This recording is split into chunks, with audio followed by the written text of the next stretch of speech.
सोचिए क्या होता है जब किसी एक इंसान के दिमाग का वहम बाकियों के लिए एक भयानक जीती जागती हकीकत बन जाए। आज हम 3 ऐसे ही अलग अलग लेकिन दहला देने वाले मामलों की गहराई में जाएंगे। हम ये समझने की कोशिश करेंगे कि कैसे किसी के मन का भ्रम अत्याचार का एक खतरनाक एक जैसा ब्लूप्रिंट बन जाता है। तो चलिए कहानी शुरू करते हैं गैरी हेडनिक से। पहले नजर में देखें तो कोई कह ही नहीं सकता था कि ये शख्स खतरनाक है, बिल्कुल आम इंसान। और यही यही तो था पीड़ितों को फंसाने का सबसे आसान तरीका। एक ऐसा मुखौटा जिसके पीछे छिपे खतरे का कोई अंदाजा तक नहीं लगा सकता था। और फिर एक दूसरी तस्वीर है जेफरी लुंडग्रेन के पंथ की। यहाँ का माहौल मतलब ऊपर ऊपर से तो ऐसा लगता था कि सब कितने अच्छे हैं, कितना स्वागत कर रहे हैं, लेकिन असल में उस झूठी विनम्रता के पीछे एक बहुत ही भयानक मकसद छिपा था। ये एक ऐसा जाल था जो बाहरी दुनिया से बिल्कुल अलग थलग था, एक ऐसी जगह जहां सवाल पूछने की इजाजत ही नहीं थी। तो सवाल यही उठता है ना कि आखिर बुराई सबके सामने होते हुए भी कैसे छिपी रह जाती है। ये लोग, ये हत्यारे अपनी असली पहचान को एक आम इंसान के नकाब के पीछे कैसे छिपा लेते थे।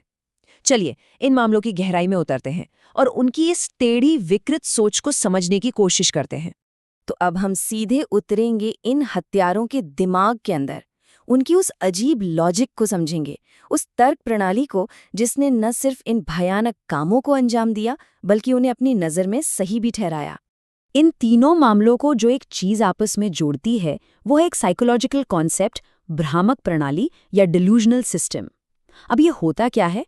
ये एक ऐसी मानसिक हालत है जिसमें इंसान अपनी ही एक अलग झूठी दुनिया बना लेता है और उसके लिए वही दुनिया सच होती है। फिर बाहर की दुनिया का कोई भी सबूत, कोई भी तर्क उसे उसकी बनाई दुनिया से बाहर नहीं निकाल सकता। अब जरा इस पर नजर डालिए, ये वाकई में बहुत कुछ बताता है।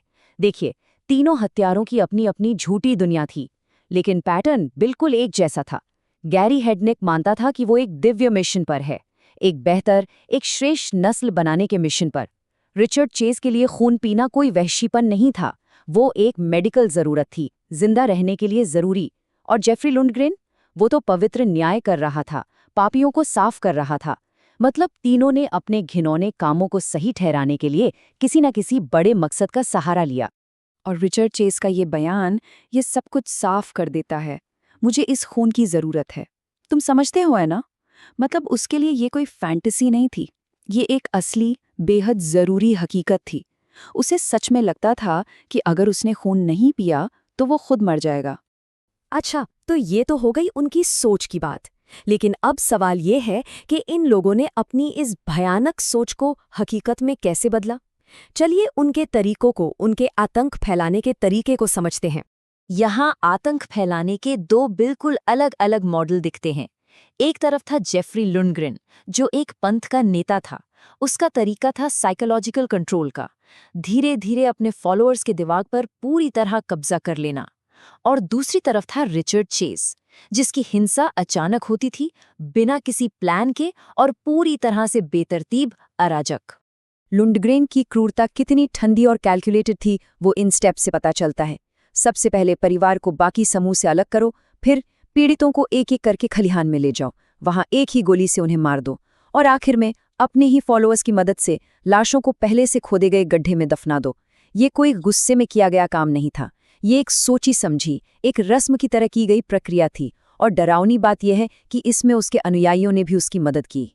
और लुंडग्रेन के उस लंबे चौड़े प्लान के ठीक उलट ये 1 नंबर 6 रिचर्ड चेस की पूरी कहानी बयां करता है।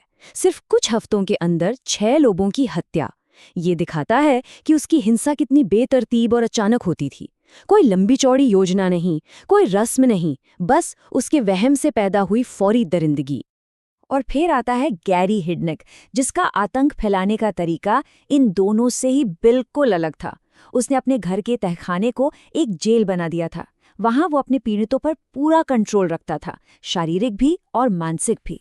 जंजीरों से बांधना, बंद गड्ढे में रखना, भूखा रखना, मनोवैज्ञानिक तौर पर तड़पाना। उसका मकसद सिर्फ जान लेना नहीं था, बल्कि इंसान के अंदर की हिम्मत, उसकी आत्मा को पूरी तरह से कुचल देना था। अच्छा, अब इन अपराधियों से हटकर उन लोगों की बात करते हैं जिन्हें इन भयानक घटनाओं के बाद भी अपनी जिंदगी जीनी पड़ी। क्योंकि अक्सर कहानी का सबसे भारी हिस्सा वही लोग उठाते हैं जो किसी तरह बच निकलते हैं। ये बयान देखिए, जब गैरी हेडनेक को गिरफ्तार किया गया तो वो ऊपर चीख रहा था कि हम उसके मवेशी हैं। ये साफ दिखाता है कि वो आखिर तक अपनी उसी झूठी दुनिया में जी रहा था। पकड़े जाने पर भी उसे कोई पछतावा नहीं था।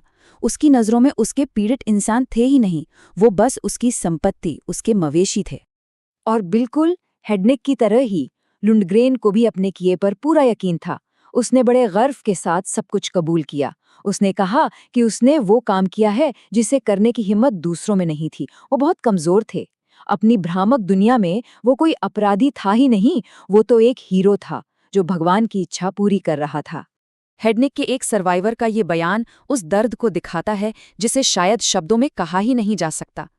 जिंदा रहने का मतलब सिर्फ ये है कि मैं कहानी को ढोती हूं और कोई इसे सुनना नहीं चाहता। जिंदा बच जाना एक जीत जैसा लग सकता है, लेकिन ये अपने साथ एक ऐसा बोझ लाता है जिसे शायद पूरी जिंदगी अकेले ही ढोना पड़ता है। और इस पूरे विश्लेषण को खत्म करने से पहले एक कॉन्सेप्ट समझना बहुत जरूरी है, रक्त प्रायश्चित। ये एक धार्मिक सिद्धांत है जो ये कहता है कि कुछ पाप इतने बड़े होते हैं कि उन्हें सिर्फ पापी का खून बहाकर ही धोया जा सकता है। जेफरी लुंडग्रेन के पवित्र न्याय का आधार यही था। इसी टेढ़ी सोच ने उसे यकीन दिलाया कि हत्या करना पाप का अंत करने का एकमात्र धार्मिक और जरूरी रास्ता है।